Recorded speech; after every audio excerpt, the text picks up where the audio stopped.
시청자 여러분 안녕하십니까? YTN 뉴스 앤 이슈 시작합니다. 다시 영하권 추위가 찾아온 가운데 강원과 경북 일부 지역에는 또다시 한파특보가 내려졌습니다. 이번 주는 북극 한기가 남하하면서 점점 더 추워지겠고 모레는 서울 아침 기온이 올가을 들어 가장 낮은 영하 7도까지 곤두박질할 전망입니다. 취재기자 연결해서 추위 현황과 전망 알아보겠습니다. 김민경 기자. 네, 김민경입니다. 다시 공기가 차가워졌는데 오늘 어제보다 기온이 많이 떨어졌습니까? 네, 서울 아침 기온이 어제는 영상 4.4도였는데 오늘은 영하 0.6도로 5도나 낮았습니다. 체감온도는 영하 4도까지 뚝 떨어졌습니다. 오늘 전국에서 가장 추웠던 곳은 강원도 설악산으로 영하 12.7도를 기록했고 체감온도는 무려 영하 22.4도까지 곤두박질했습니다. 그 밖에 대관령 영하 3.8도, 경기 파주 영하 3도 등 중부지방을 중심으로 영하권을 기록한 곳이 많았습니다. 북서쪽 상공에서 영하 30도 이하의 강한 한기가 내려왔기 때문인데 찬바람이 강하게 불면서 낮에도 서울 등 대부분 지역의 체감온도는 종일 영하권에 머물 전망입니다.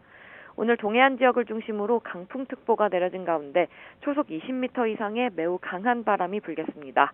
내륙에서도 초속 15m 이상의 강한 바람이 예상돼 주의가 필요합니다. 네, 내일과 모레는 더 추워진다고요? 네, 그렇습니다. 북극 한기가 남하하며 추위는 점점 더 심해질 전망입니다. 밤사이 10도 이상 기온이 떨어질 걸로 예상되는 강원 북부와 경북 북동지방에는 오늘 밤 9시 발효로 다시 한파특보가 발표됐습니다. 한파특보 지역에서는 야외 활동을 자제하고 수도 계량기 동파에도 대비해 주시기 바랍니다. 추위는 점점 더 심해지겠습니다. 서울 아침 기온이 내일 영하 4도, 모레는 올가을 들어 가장 낮은 영하 7도까지 떨어지겠습니다. 특히 추위 속에 내일 낮부터 충청과 호남, 수도권에는 비나 눈이 조금 오겠습니다. 또 서해안은 주 후반까지 눈이 이어질 가능성이 커 도로 살얼음으로 인한 미끄럼 사고가 우려됩니다. 이번 추위는 12월 겨울이 시작되는 주 후반까지 이어진 뒤 일요일부터 점차 누그러질 전망입니다. 지금까지 문화생활과학부에서 YTN 김민경입니다. 북한이 9.19 합의 파기를 선언한 이후 비무장지대 내 감시초소를 복구하려는 움직임과 관련해 우리 정부도 GP를 복원할 수 있다는 방침을 밝혔습니다. 군 당국도 북한의 추가 도발 가능성에 대비하며 9.19 합의의 추가 효력 정지와 같이 북한 군사 조치에 상응하는 대응을 검토하고 있습니다. 자세한 내용 취재기자 연결해 알아보겠습니다. 최민기 기자. 네, 국방부입니다.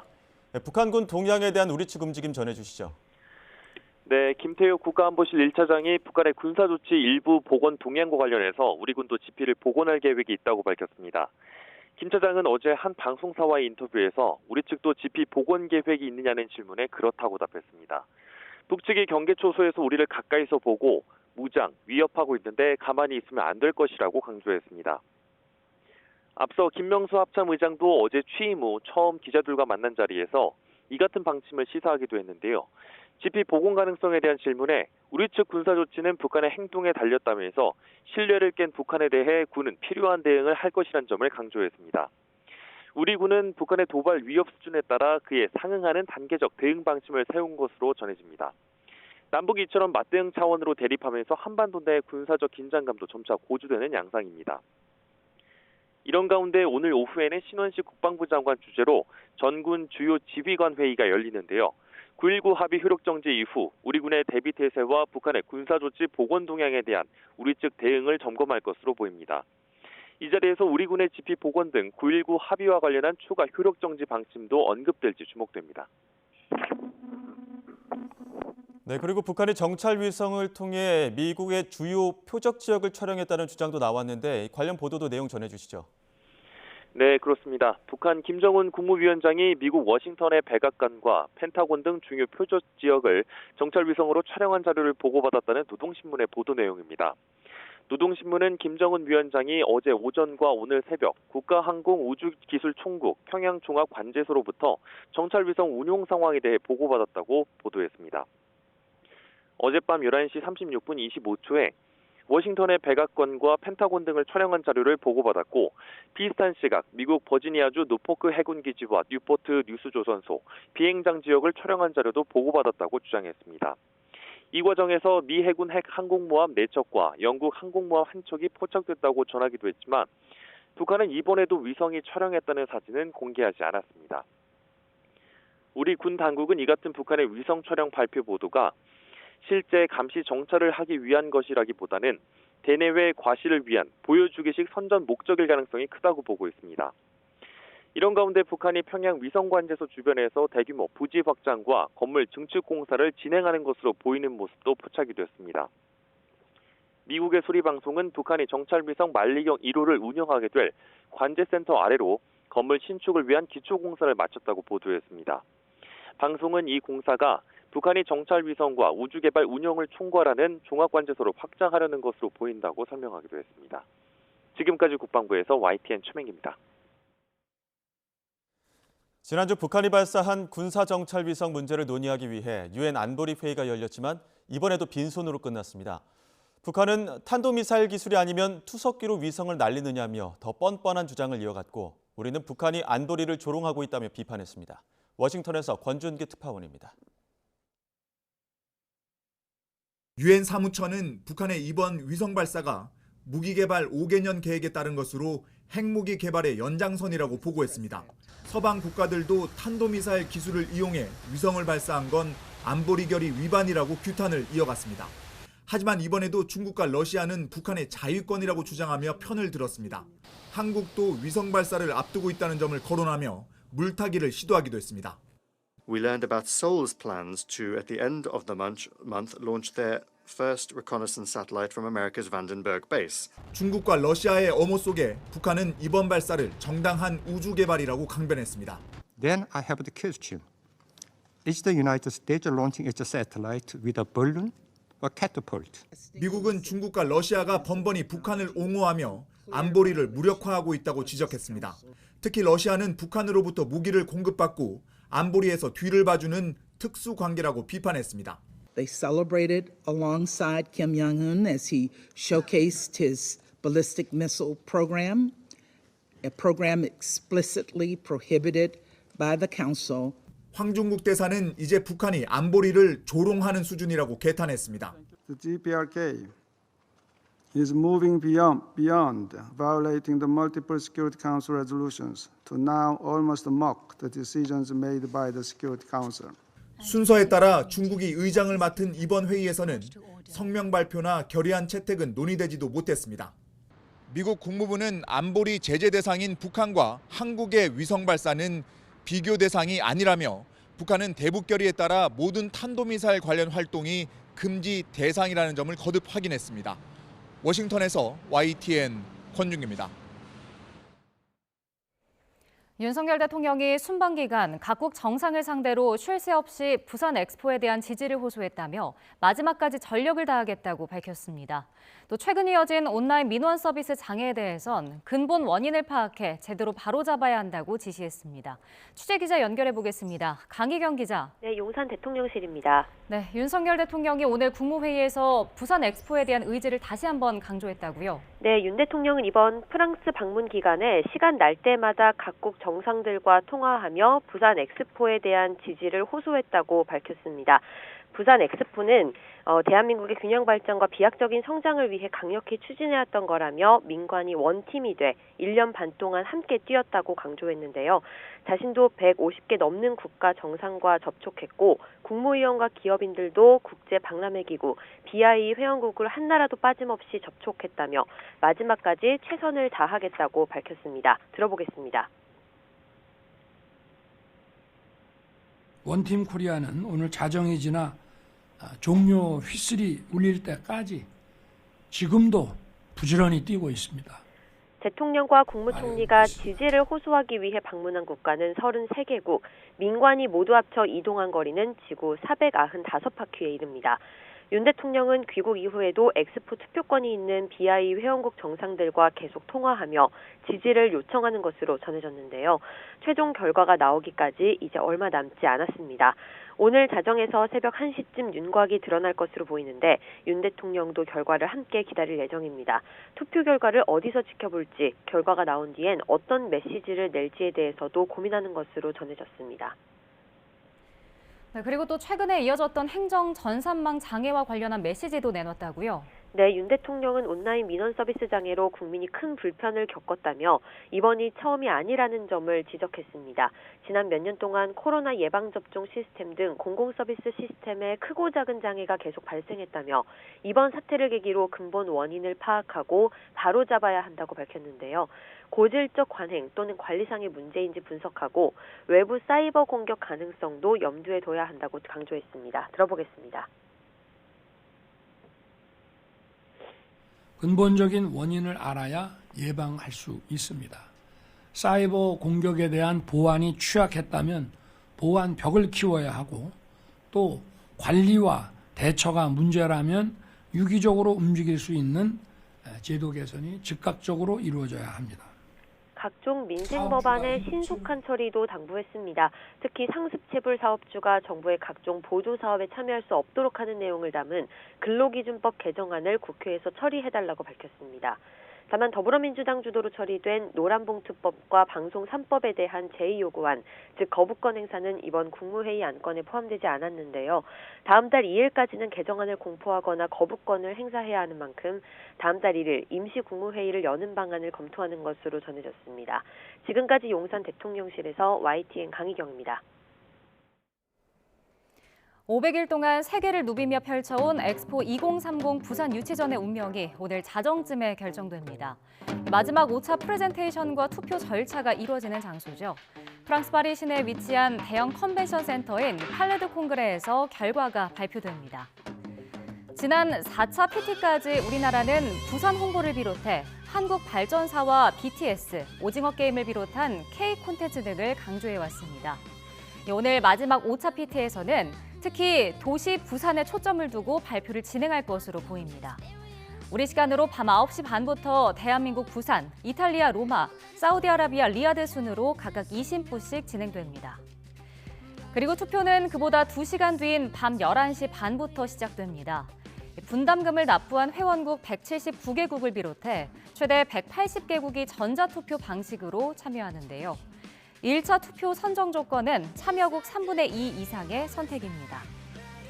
180개국이 참여한다고 가정할 때 120개국이 넘는 표를 받는다면 바로 결정되겠죠. 하지만 부산, 리야드, 로마 가운데 어느 한 곳이 그 이상을 받지 못하면 1차에서 1, 2위를 기록한 두 나라끼리 결선 투표를 진행합니다. 우리나라는 이 2차 투표에 승부를 거는 것으로 알려졌습니다. 1차에서 3분의 2 이상의 압도적인 대략 120표 정도를 얻지 않으면 2차 투표로 가는데 현실적으로 지금 여건이 우리는 사우디가 워낙 일찌감치 물밑 작업을 잘 해놨기 때문에 2차 투표로 가서 그 로마에서 길을 잃은 표를 우리 쪽으로 갖고 오는 게 지금 관건이라고 생각을 합니다.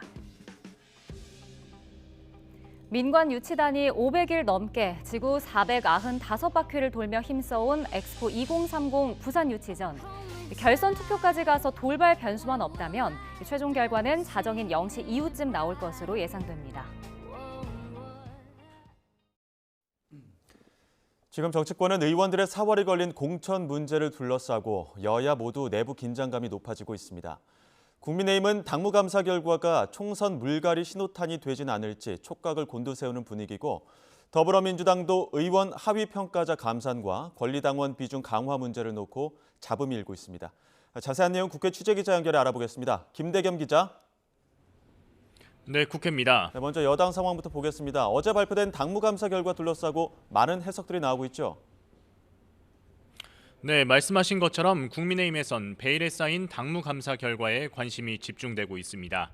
국민의힘은 당무감사 대상에 오른 204개 당협위원회 가운데 하위 22.5%에 해당하는 46명의 당협위원장에 대해 공천 배제, 즉 컷오프를 당 지도부에 권고하기로 했는데요.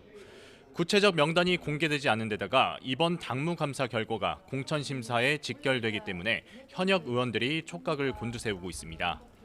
당무위는 여기에 더해 당 지지율보다 개인 지지율이 낮은 인사들에 대해선 그 결과를 따로 공천관리위원회에 넘기겠다는 방침을 내세웠는데요.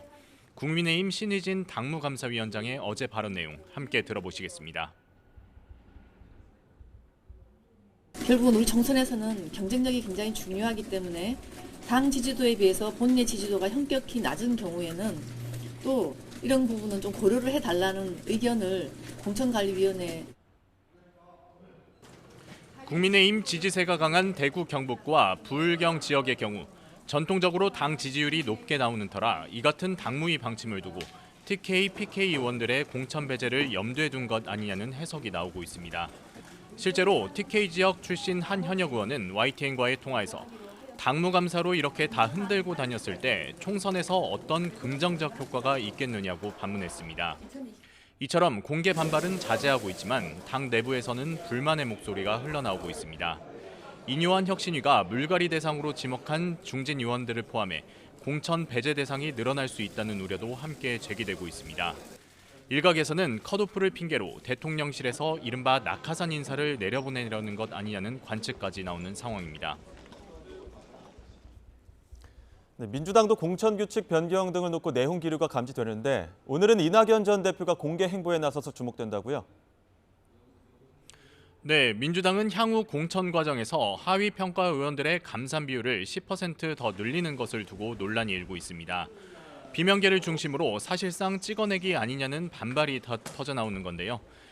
이와 함께 당대표를 뽑는 전당대회 과정에서 대의원과 권리당원 표 반영 비율을 현행 1대 60 정도에서 1대 20으로 줄이는 당원 당규 개정을 놓고도 내부 반발이 이어지고 있습니다.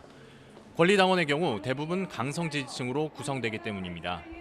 당내 선거에서 표 반영 비율을 확대해주는 건 사실상 개딸들의 입김을 강화해 이재명 대표의 영향력을 키우려는 것 아니냐는 우려가 제기된 겁니다.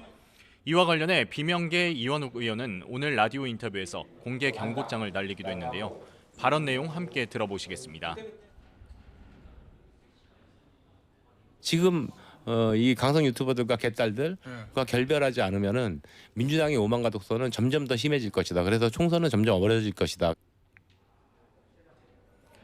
앞서 이재명 대표는 민주주의에서 표의 등가성은 매우 중요한 가치라며 자신의 영향력 강화를 위한 포석이라는 해석에 선을 그었지만 논란은 쉬이 가라앉지 않고 있습니다.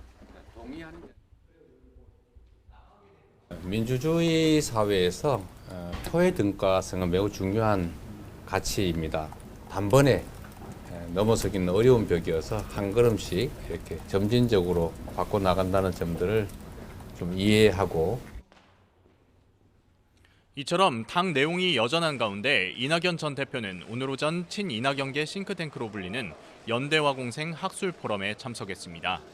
이 전 대표는 이 자리에서 현재 민주당은 강성 지지자들의 영향으로 면역 체계가 무너졌고 어쩌다 정책을 내놓아도 사법 문제에 가려지곤 한다며 이재명 대표를 겨냥하는 듯한 날선 발언을 쏟아냈습니다.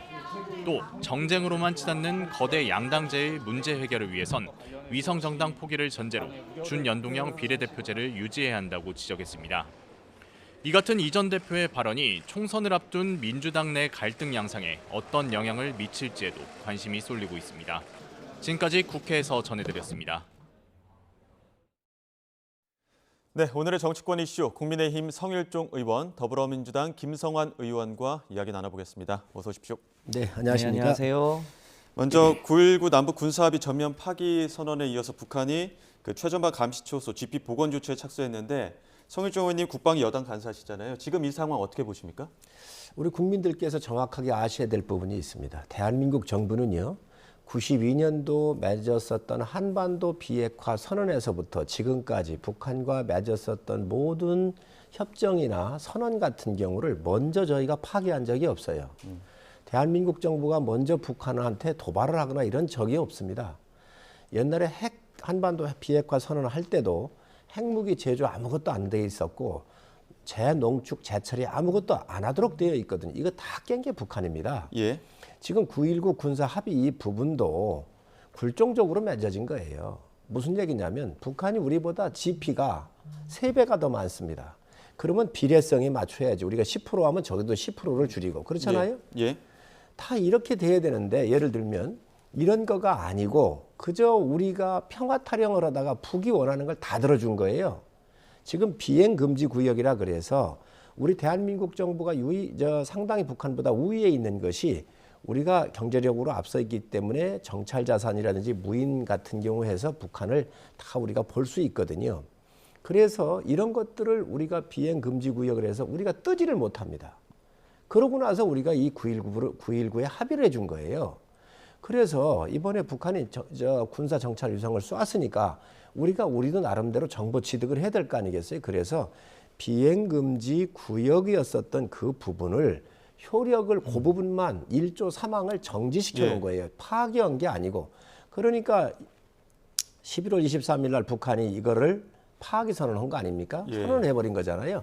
이런 상황입니다. 북은 언제든지 자기들이 필요할 때 먼저 자기들이 항상 깨거나 이 조약을 맺거나 선언을 했지 우리 남북 간에 있어서의 평화를 위해서 대등적으로 한 적이 없습니다. 이거를 국민들께서 정확하게 아셨으면 좋겠습니다. 이전부터 조금 많이 내어준 측면이 있다 이런 말씀하셨는데 어떻게 들으셨습니까? 글쎄요, 이제 작은 불씨 하나가 큰 불이 되고 하잖아요. 이제 그런 면에서 이 우발적 군사 충돌을 막자고 하는 취지로 2018년에 이제 9.19 이제 합의를 한 거 아닙니까? 그래서 육군, 공군, 해군 모든 지역에서 이 우발적 충돌을 막기 위해서 여러 가지 조치를 남북 간에 합의한 건데요. 그러면서 사실은 한 5년간 그런 이제 우발적 충돌로부터 굉장히 평화가 진전된 측면이 있죠. 특히 이제 상징적으로 남과 북이 각각 이제 비무장지대 내에 이제 최전선 GP를 폭파시켜서 우발적 충돌을 줄여왔던 거 아닙니까? 근데 이번에 지금 다시 초소를 짓는 거 아닙니까? 그러니까 이제 다시 그 불씨가 살아날 가능성이 높은 거죠. 대한민국 입장에서는 53년 휴전 이후에 70년간 기적적인 경제 성장을 해온 거 아닙니까? 그래서 이제 평화가 경제다. 안보 리스크를 관리하는 것이 이 대한민국 경제에 굉장히 큰 영향을 미치고 있는데 지금 윤석열 정부가 북한 책임 전 크다고 하는 것에 대해서는 동의합니다만 평화를 관리해야 될 책임을 갖고 있는 게 정부 아니겠습니까? 네, 그런 면에서 그 우발적인 충돌이 커지는 쪽에 대한 관리를 제대로 하고 있냐 이런 것에 대한 우려, 걱정 이런 게 많은 게 우리 국민들의 지금 시선입니다. 우리 의장님 말씀에도 일리가 있는 부분이 있어요. 그렇기 때문에 저희가 이걸 파기를 안 하고 효력 정지를 한 거예요. 정말로 한반도의 평화를 원한다고 한다면 북이 남북 군사 통신을 열어야 돼요. 이거 안 열었거든요. 그 다음에 정말 평화를 원하는 사람들이 그 시기 좋았던 시절에 북한 개성연락사무소를 대한민국 세금으로 줘놨잖아요. 이거 폭파시켜 버렸습니다. 이런 사람들이 북한이에요. 여기에 평화 타령을 하고 우리가 굴종적으로 나가면 더더욱 얕잡아보는 것이죠. 지금 북은 핵이 있기 때문에 이 부분을 더더욱 더 세게 나올 거란 말이지요. 우리는 그렇기 때문에 한미 공조를 더 튼튼히 해야 되는 거고. 그런데 어쨌든 북한이 평화에 대한 의지가 없다고 하는 것은 다 알고 있잖아요. 민주당도. 그런데 여기에서 평화가 곧 경제라 그러면서 평화냐 전쟁이냐 하면 국민 모두가 다 평화를 원합니다. 그런데 그 평화는 어떻게 우리가 유지를 해야 되느냐? 힘이 있어야지요. 우리가 제대로 된 준비태세가 돼 있어야 이게 대칭성이 맞아야 평화가 유지가 되는 거예요. 자, 그 대한민국의 이제 주된 롤 모델이 과거의 서독과 동독 같은 모델 아니겠습니까? 서독이 훨씬 경제적으로 성장했고 부강했고 그 힘을 바탕으로 해서 동독을 설득하면서 평화통일로 간 건데 지금 한국과 북한의 경제력 규모로 보면 거의 100대 1 수준입니다. 이제 그것에 대한 이제 비대칭 전력으로 이제 북한이 핵을 붙잡고 있는 건데 우리 한국 입장에서 보면 그 평화를 관리하는 것 그것은 굉장히 중요한 일이죠. 그러니까 이미 군사력이나 경제력 면에서 북한하고 남한은 이미 경쟁 상대가 아닙니다. 다만 우리가 평화를 어떻게 관리할 거냐, 어떤 모델로 갈 거냐, 소위 햇볕 정책을 쓸 거냐, 아니면 이제 소위 바람을 불게 할 거냐 이런 차이가 있는데 그런 면에서 조금 더 이 정부가 평화를 관리하기 위한 좀 성숙한 노력이 필요한데 지금 그런 부분에서 조금 거친 거 아닌가 이런 알겠습니다. 걱정이 있습니다. 지금 뭐 정치권 이슈도 상당히 산적한 상황에서 정치권 이슈도 한번 짚어보겠습니다. 국민의힘 혁신위 지금 최근 인유한 위원장 발언에 이어서 혁신안들도 표류하고 있는 상황인데 관련 내용 영상으로 보고 이야기 나눠보겠습니다. 와이프하고 아이만 빼고 다 바꿔야 된다.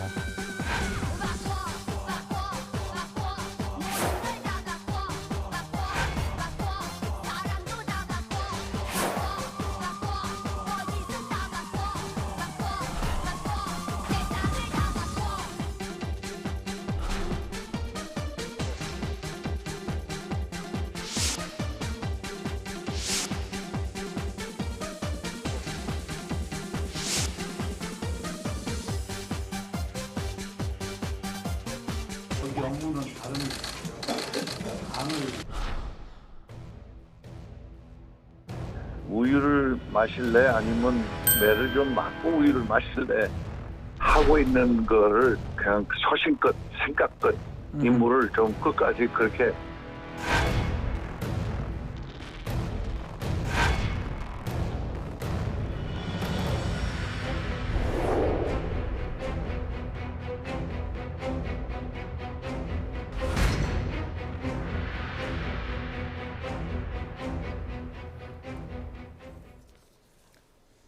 네, 발언이 조금 문제가 돼서 어제 오늘까지도 사과도 했고 또 파장이 좀 있었는데 인요한 혁신위원장의 발언부터 한번 좀 짚고 넘어갈까요? 인요한 위원장께서 이제 당원들 특강을 했죠. 저희 지역에 오셔서 했거든요. 그렇습니다. 네, 태안에서 했는데 인요한 위원장님이 태안의 천리포 수목원이 아주 세계적인 수목원입니다. 그런데 이 수목원 설립자가 뮬러 씨인데 이분이 수목원을 만들고 해서 여기에 잠드셨어요. 그래서 이제 인요한 위원장님 아버님하고 뮬러 씨하고 친구니까 또 그 뮬러 씨에 의해서 장학금을 받고 다닌 분이 인요한 위원장이세요. 그래서 지금 현재 천리포 수목원의 이사장으로 계세요. 그리고 바로 강의가 바로 그 옆에서 있었고요. 그래서 하셨고 당원 교육을 할 때 한국인의 장단점을 설명하시는 강의 자료가 있어요. 거기 보면 단점 같은 경우는 우리가 너무 감정적이다. 그리고 대한민국을 너무 과소평가하고 있다. 전 세계 사람들이 대한민국을 정말 위대한 국민이고 훌륭한 나라라고 하는데 저 발언은 왜 나온 겁니까? 그래서 이런 얘기를 하다가 근데 장점도 많다. 장점도 그 장점 중에는 온돌방 문화가 있다. 그리고 밥상머리 문화가 있다. 온돌방 문화 같은 경우 손주나 자식들이 어디 나가가지고 조금 뭐 서운한 소리 들어오면 그 온돌방에 몸 녹여줘 가면서 격려를 해주는 이런 문화가 있고 또 특히 밥상머리 같은 데에서 어른들의 지혜나 경험 그리고 예절 같은 거를 배웠다. 이 말씀을 하셨어요. 그러시면서 부산 갔었을 때의 섭섭함을 이준석 대표에 대해서 그 부분을 언급을 하면서 그게 그 아마 5, 60대 이상은 다 그걸 공감하실 거예요.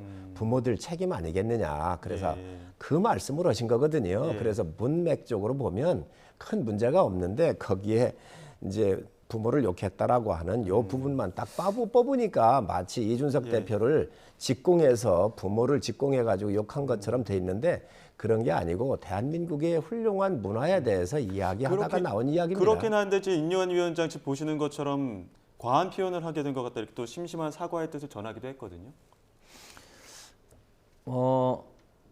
해프닝으로 끝날 수도 있는 일인데 여하튼 적절한 표현은 아니었죠. 근데 그것보다 더 심각한 문제는 그 며칠 전에 그 김경진 대변인인가요? 전 의원께서 거기 외부 인사에게 혁신위에 있는 외부 인사들에게 사실상 혁신위는 시간 끌기용이다 이런 표현을 한 거 아닙니까? 사실은 혁신위가 그러니까 본질적으로 지금 국민의힘의 핵심적 문제를 해결하지 못한 채로 여러 가지 이제 메시지를 내다 보니까 좀 좌충우돌하는 측면이 이제 드러난 거죠.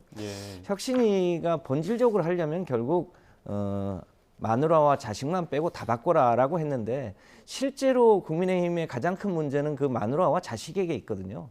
그러니까 지금 대통령과 그 대통령의 처가가 가장 큰 문제인데 그것에 대해서는 나린님이라는 표현까지 써가면서 한마디 말을 못하고 있는 게 문제 아닙니까?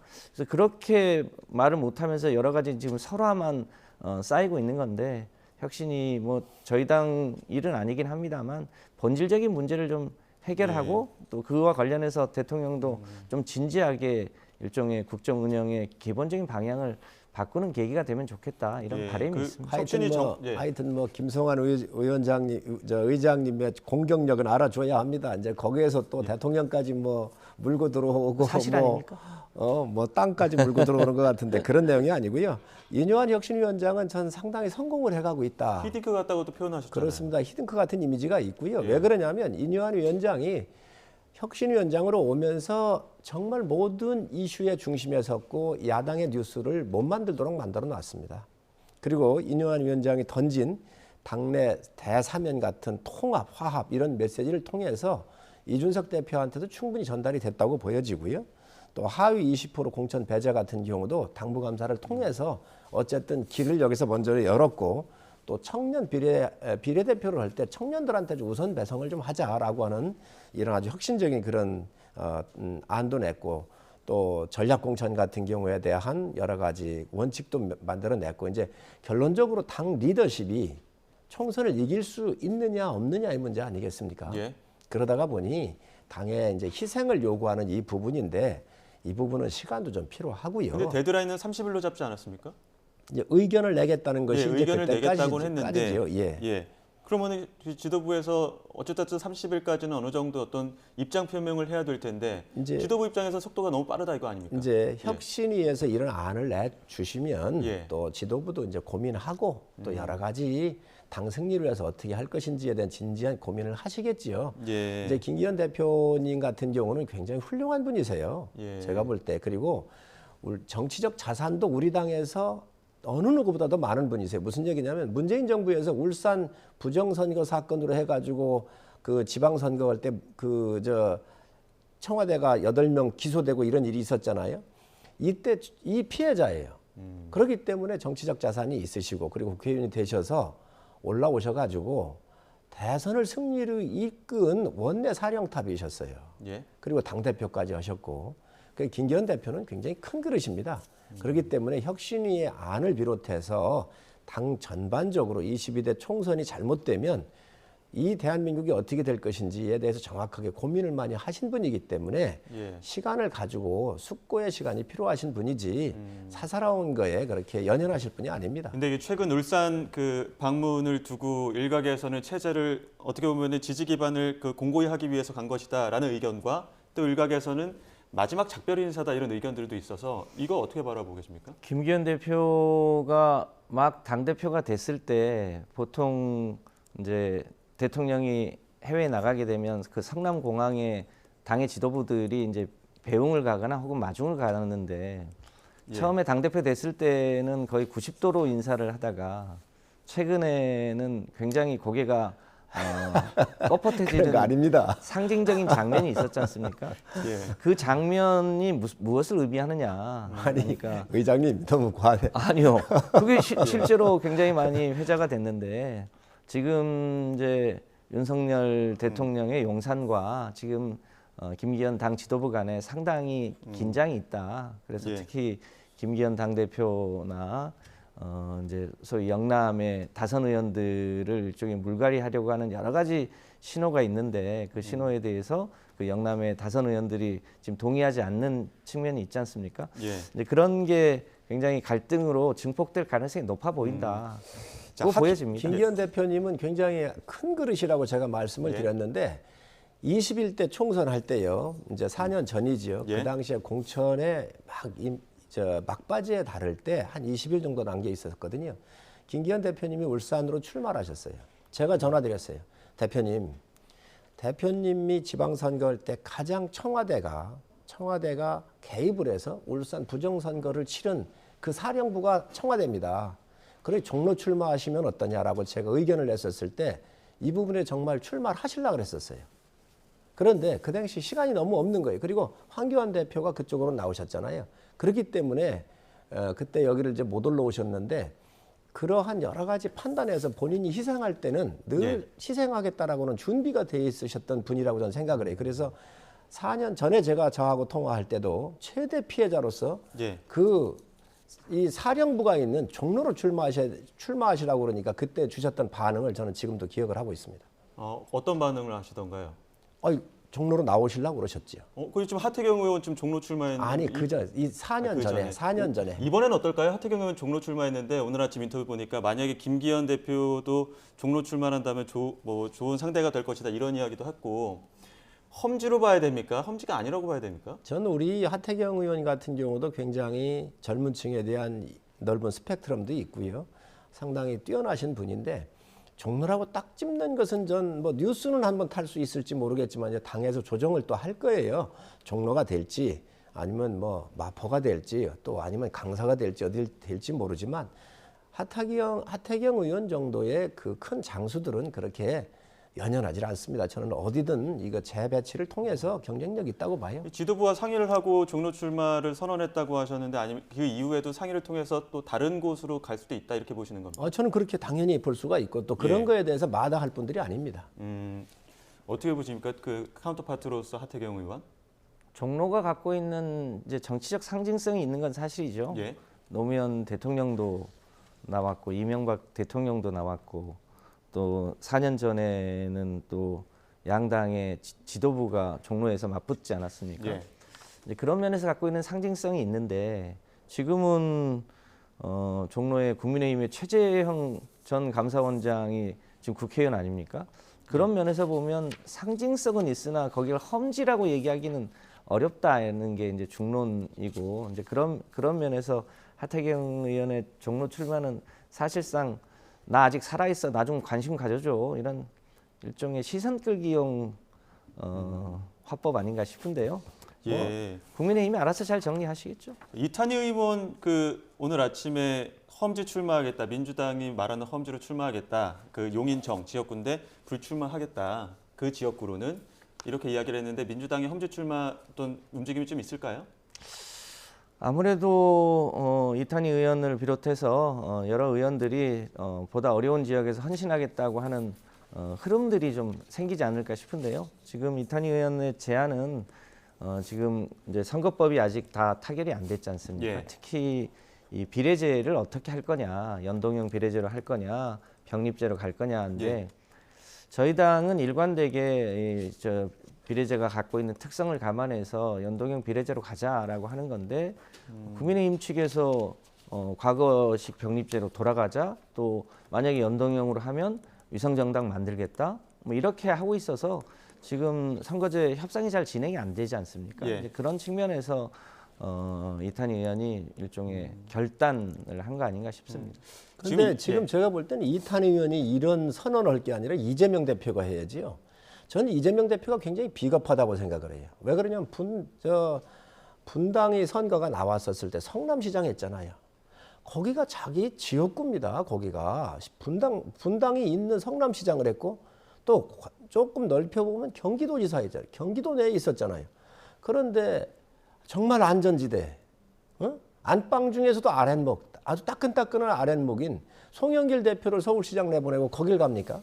지금이라도요, 제가 봤을 때는 오히려 이런 부분에 있어서는 이재명 대표가 떳떳하게 하는 게 맞지요. 예. 그리고 병립형이냐 저 선거제도를 얘기하셨는데 이게 민주당이 당시에 다수당으로 4년 전에 밀어붙여서 만들어 놓은 악법 중에 악법입니다. 이 후유증을 우리가 다 봤잖아요. 지금 그거를 생각을 해야지 민주당의 지금 조국이나 이런 몇 사람들을 또다시 새끼 정당을 만들어가지고 국회로 불러들이기 위한 이거 한다고 하는 것은 이 패스트 트랙이 문제가 돼가지고 지금도 재판이 진행 중이에요. 지금도. 그런데 이거 어떻게 하시려고 그러세요? 자, 네, 지금 민주당 당내 상황 조금만 더 짚어봐야 될 것 같습니다. 이재명 대표의 오늘 또 발언이 있어서 더불어민주당 어제 지금 당무위원회 열고 전당대회 대의원 권한 또 줄였습니다. 그리고 권리당원은 자유롭게 비중을 강화하는 안을 의결했는데 이재명 대표 오늘 아침에 더 나아가서 1인 2일표 언급을 하기도 했습니다. 비명계 반응까지 함께 들어보시죠. 민주주의 사회에서 표의 등가성은 매우 중요한 가치입니다. 우리 더불어민주당의 이제 대의원과 권리당원의 1인 1표제에 대한 열망이 매우 큰 건 사실인데 그 방향으로 가야 하긴 하겠지만 단번에 넘어서기는 어려운 벽이어서 한 걸음씩 이렇게 점진적으로 1인 1표는 이거 완전히 혹세무민입니다. 우리가 평등의 원칙이라고 하는 거는 같은 거는 같게 다른 건 다르게 해요. 근데 당원의 역할과 대의원의 역할이 다른 겁니다. 다른 거예요. 축구를 하더라도요. 중앙 돌파만 맨날 해봐요. 중앙 돌파해서 안 됩니다. 그럼 측면 돌파를 해야 되잖아요. 그럼 측면 돌파하는 사람 중앙 돌파는 역할이 달라야 되는 건데 너 왜 측면 돌파하냐 막 다 중앙 돌파해. 알겠습니다. 이러면 안 되는 거죠. 네, 지금 그 대의원 권한 축소와 권리당원의 표를 좀 키우다 보니까 가치를 키우다 보니까 이제 아무래도 권리당원의 그 강성 지지층이 많아서 이거 좀 친명 쪽으로 좀 더욱더 지지층을 기반 좀 확고히 하는 거 아니냐 이런 좀 비명계 비판이 나오는 것 같더라고요. 제가 우리 동네에서 우리 당원들을 만나보면 우리 이제 열성 당원들이 계시고 또 이 당비는 내십니다만 이제 가끔씩 의사 표현을 하시는 분들이 있는데 예. 국가의 주인이 국민인 것처럼 당의 주인은 당원이다라고 하는 것을 부정하는 분들이 아무도 없습니다. 다만 그 대의원과 일반 당원 간의 그 표의 가중치를 어느 정도 하는 게 적당하냐 이것에 대한 입장 차이가 조금 있는 거죠.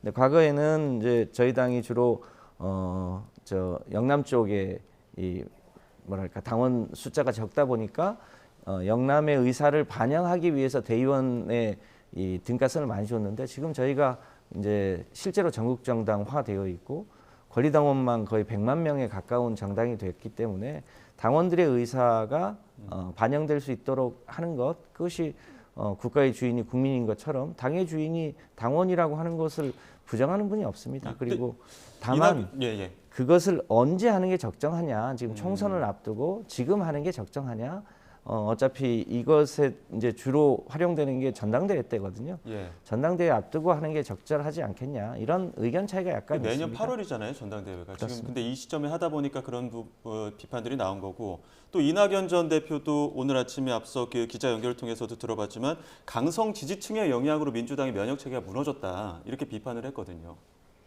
저는 뭐 그렇게 생각하지 않습니다. 당의 주인은 국회의원이 아니고 당의 주인은 당원이라고 하는 게 맞는 거죠. 국가의 주인을 대통령이라고 우리는 안 하지 않습니까? 국가의 주인은 국민인 것처럼 당연히 당의 주인은 이 당원이고 그 당에 기반해서 국회의원도 있고 대의원도 있는 거죠. 이제 그런 측면에서 보면 이거는 헌법적 원리와 같은 것처럼 당원들이 당연히 자신의 권리를 행사할 수 있도록 해주는 게 그게 민주적인 정당이 해야 될 기본적인 가치이자 방향 아니겠습니까? 예, 근데 이제 이 부분에 대한 것들 우리가 한번 짚어볼 부분이 있는데 인구적인 측면 등가성으로 따져버리면 우리가 이제 지방 같은 데에 국회의원을 뽑는 인구수가 적거든요. 그러면 30만 정도 되는 대도시에서 국회의원 1명 나오는 거하고 15만 명 정도에서 나오는 국회의원 1명이 똑같은 거거든요. 이거는 지역이나 민주주의를 위해서 지방이나 도시의 분권이나 여러 가지를 고려를 해서 우리가 그렇게 좀 배려한다는 말이죠. 민주당이 이 제도를 받아들였던 것은 전국 정당화를 하기 위해서 영남이나 충청권에 당원들이 좀 적으니까 균형성을 맞춰주기 위해서 권리당 이 대의원에 대한 60%였던 거잖아요. 60명 정도의 1인당 60표 정도 주었던 건데 저는 이 부분이 민주당의 사당화를 지금 이재명의 사당화 때문에 이걸 하고 있다고 생각을 해요. 그렇기 때문에 민주당 내에서도 지금 반대하는 것이지요. 개딸을 비롯한 강성 지지층이 이재명 대표를 지지하고 있고 많다고 생각하니까 그거에 대한 표의 등가성을 얘기를 하는 것이지만 원래 이 제도의 도입 취지는 전국 정당화를 하기 위해서 민주당이 받아들였었고 이 전국 정당화가 되어 있다고 생각을 여기까지 성공한 거 아니겠어요? 그런데 지금 와가지고 이제 이재명 대표에 대한 체제를 공고히 하기 위해서 지금 이 제도를 전 남용하고 있다. 그렇기 때문에 민주당의 많은 의원들이 지금 반대 의견 내는 거 아닌가 생각을 합니다. 마지막으로 짧게 내일 잘 모르시는 얘기인데 이 대의원 제도를 처음 만들 때 이제 그 취지는 맞으신데 그때만 해도 저희 권리당원 수가 채 10만이 안 됐을 때예요. 그러니까 표의 등가성이 10대 1, 20대 1 정도였는데 저희가 권리당원이 거의 이제 100만 명 가까이 늘어나다 보니까 일종의 이제 표의 등가성이 10대 1, 20대 1이었던 게 지금 60대 1까지 늘어났거든요. 너무 과다 대표된다 이런 측면에서 이제 원래대로 당원 중심으로 가자는 취지여서 충분히 일리 있는 얘기고 대부분 다 동의하는 얘기입니다. 오늘은 여기까지 듣도록 하겠습니다. 지금까지 국민의힘 성일종 의원, 더불어민주당 김성환 의원과 함께했습니다. 오늘 말씀 고맙습니다. 감사합니다.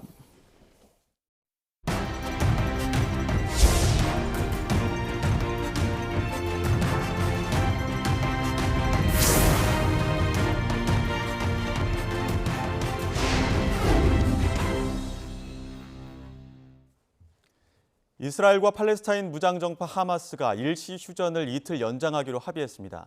이로써 지난 24일 오전 7시에 시작된 이스라엘과 하마스 간의 휴전은 30일 오전까지 이어지게 됐습니다. 휴전 기간 이스라엘 인질 39명이 풀려났고 팔레스타인 수감자 117명이 석방됐습니다. 이스라엘과 하마스의 일시 휴전으로 현재까지 50명의 인질이 풀려났지만 만 1살도 되지 않은 가장 어린 아기는 납치 50일째를 넘기게 됐습니다. 이스라엘군 아랍어 대변인은 생후 9개월 된 비바스 가족이 지난달 7일 하마스에 의해 납치돼 현재 칸 유니스에 억류돼 있다고 밝혔습니다. 칸 유니스는 일시 휴전이 끝나고 나면 이스라엘군이 집중 공세에 나설 것으로 예상되는 지역입니다. 미국에서 팔레스타인계 대학생 3명에게 총격을 가한 40대 백인 남성이 체포됐습니다. 경찰은 증오 범죄 가능성에 무게를 두고 수사를 펴고 있습니다. 김태현 기자의 보도입니다. 지난 주말 추수감사절 연휴 때 미국 버몬트주 벌링턴에서 친척집으로 가던 팔레스타인 출신 대학생 3명이 총격을 받았습니다. 2명은 현재 안정된 상태지만 1명은 심각한 부상을 입었습니다. 용의자인 48살 백인 남성 제임스 이트는 도주한 지 하루 만에 경찰에 붙잡혔습니다. 당시 피해자들은 팔레스타인 전통 복식인 흑백 체크 무늬의 카피에를 두른 채 대화를 나누던 중이었습니다. 용의자는 이들에게 다가가 아무 말 없이 총을 쐈습니다. They were speaking in a mixture of English and Arabic, which is their wont. 2 were wearing keffiyehs, and they had no knowledge of this individual, had not encountered him before. 수사 당국은 증오 범죄 가능성에 무게를 두고 연방 수사국에 협조를 요청했습니다. And although we do not yet have evidence to support a hate crime enhancement, I do want to be clear that there is no question this was a hateful act. 조 바이든 대통령도 깊은 우려를 표명했습니다. The President and the First Lady were horrified to learn about the 3 college students of Palestinian descent, 2 of whom are American citizens who were shot Saturday in Burlington, Vermont. 이스라엘과 하마스의 전쟁 와중에 미국에서는 증오 범죄가 잇따르고 있습니다. 지난달에는 70대 집주인이 세입자인 팔레스타인계 6살 어린이를 흉기로 살해했습니다. YTN 김태현입니다. 지난주 금요일 고속도로 터널 안에서 차량 화재가 발생했습니다. 시커먼 연기와 불길이 치솟았는데 119 소방대가 도착하기도 전에 불이 순식간에 꺼졌습니다. 여행 중이던 소방관들이 고속도로에 있었던 건데요. 홍성욱 기자가 전해드립니다. 고속도로 터널 안 트럭에서 불길이 치솟습니다. 소방호스를 꺼내 거침없이 화재 현장으로 뛰어가는 사람들. 뒤이어 정차한 차량에서도 사람들이 뛰어나옵니다. 일사불란한 모습. 불길을 향해 물을 뿌리고 트럭 문을 열어 내부까지 확인합니다. 또 다른 사람은 경광봉을 꺼내 차량 이동을 안내합니다. 좀처럼 꺼지지 않을 것 같던 불길도 서서히 잡혀갑니다.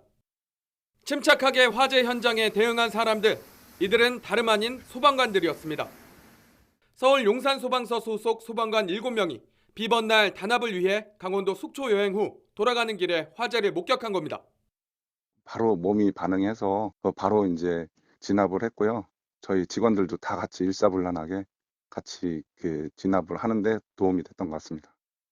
시민 2명도 가던 길을 멈추고 힘을 보탰습니다.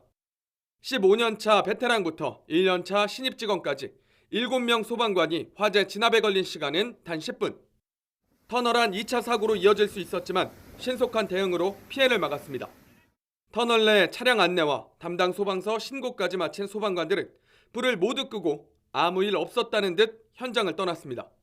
지나칠 수 있었지만 저희가 이제 몸이 항상 국민들의 재산과 생명을 도와주는 입장이다 보니까 저희 자체적으로 자동적으로 이게 반응을 해서 저희가 이제 바로 진압을 했고요. 인명 피해 없이 잘 끝나서 저희 천만다행입니다. YTN 홍석입니다. 오늘 오전 9시 10분쯤 전북 전주시 장동에 있는 한 고등학교 급식실에서 불이 났습니다. 이 불로 급식실 관계자 3명이 연기를 마셔 인근 병원으로 옮겨졌고 학생과 교직원 약 900명이 대피했습니다. 게임 업체 넥슨 본사 앞에서 예정된 여성단체 집회 참가자들을 살해하겠다는 협박글이 인터넷에 올라와 경찰이 수사에 나섰습니다. 작성자는 흉기 사진과 함께 페미니즘 시위를 하면 모두 죽일 것이다. 최소 5명 이상 흉기로 살해할 자신이 있다 등의 내용을 올렸는데 현재는 모두 삭제된 상태입니다. 초등학생 자녀가 전교 부회장 선거에서 당선 무효 처리되자 교장과 교감 등을 상대로 무더기 민원을 제기한 학부모를 서울시 교육청이 경찰에 고발했습니다. 이 학부모는 지난 2월 자녀가 선거 규칙 위반 등으로 부회장 당선 취소 결정을 받자 학교를 상대로 고소고발 7건, 행정심판 청구 8건, 300건이 넘는 정보 공개를 요청했고 교육지원청을 상대로도 국민신문고 24건을 청구했습니다. 국회 헌법재판소장 후보자 인사청문 특별위원회가 이종석 헌재 소장 후보자의 인사청문 경과 보고서를 채택했습니다. 헌재 소장 임명 동의안은 이르면 오는 30일 국회 본회의에 상정될 전망인데 제적의원 과반이 출석해 출석의원 과반이 찬성하면 가결됩니다. 은행권의 대출금리가 2달 연속 올랐습니다. 한국은행은 지난달 예금은행의 전체 대출 평균 금리가 연 5.24%로 9월보다 0.07%포인트 올랐다고 발표했습니다. 특히 주택담보대출 금리는 4.56%로 5월 이후 5개월 연속 오름세를 이어가고 있습니다. 국세청이 올해 상반기 고액 상습 체납자에 대한 재산 추적 조사로 1조 5,457억 원의 체납 세금을 징수 확보했습니다. 체납 발생 전후 증여나 부동산 허위 양도 등 특수관계인 명의를 이용한 재산 은닉자가 224명, 가상자산으로 재산을 숨긴 사람이 237명, 유튜버와 인플루언서, 한의사, 약사, 법무사 등 신종 고소득과 전문직 종사자 101명 등이었습니다. 내년부터 분만 수술 중에 산모나 태아가 사망하는 등 불가항력의 의료사고가 발생할 경우 보상 비용을 전액 국가가 부담합니다. 현재는 불가항력의 의료사고가 발생하는 경우 보상금의 70%는 국가가, 30%는 의료기관이 부담하고 있습니다. 정부가 수산물 물가 안정을 위해 오징어와 고등어 공급을 확대하기로 했습니다. 기획재정부는 대부분 어종의 가격 상승세가 둔화하고 있지만 오징어와 고등어는 어획량 감소로 가격이 불안정한 상황이라며 비축 물량을 방출하고 수입을 확대할 것이라고 밝혔습니다. 11월의 끝자락에서 다시 영하권 추위가 찾아왔습니다. 북극 한기가 밀려오며 오늘 아침 중부지방을 중심으로 기온이 뚝 떨어졌는데요. 한낮에도 서울 3도, 파주 2도에 머물겠고요. 찬바람의 체감 온도는 종일 영하권을 보이겠습니다. 외출하실 때는 보온에 신경 써주시기 바랍니다. 오늘 대체로 구름만 많은 날씨를 보이고 있습니다. 다만 충청과 호남 지방에는 저녁까지 약한 비나 눈이 내리는 곳이 있겠습니다. 동해안에는 건조주의보와 강풍주의보가 동시에 내려져 있습니다. 산불 등 화재 사고 조심하셔야겠고요. 오늘 밤사이 기온이 10도 이상 크게 떨어질 것으로 보여 강원 북부와 경북 북동 산간에는 한파주의보가 내려졌습니다. 오늘 낮 기온은 어제보다 3에서 7도가량 낮겠습니다. 서울 3도, 대전 6도, 광주 8도가 예상됩니다. 내일은 서울 아침 기온이 영하 4도, 모레는 영하 7도까지 곤두박질하겠고요. 경기와 충청, 전북 지방에 비나 눈이 내릴 전망입니다. 날씨였습니다. 이어서 뉴스앤이슈 2부가 방송됩니다. 저희는 잠시 뒤에 돌아오겠습니다.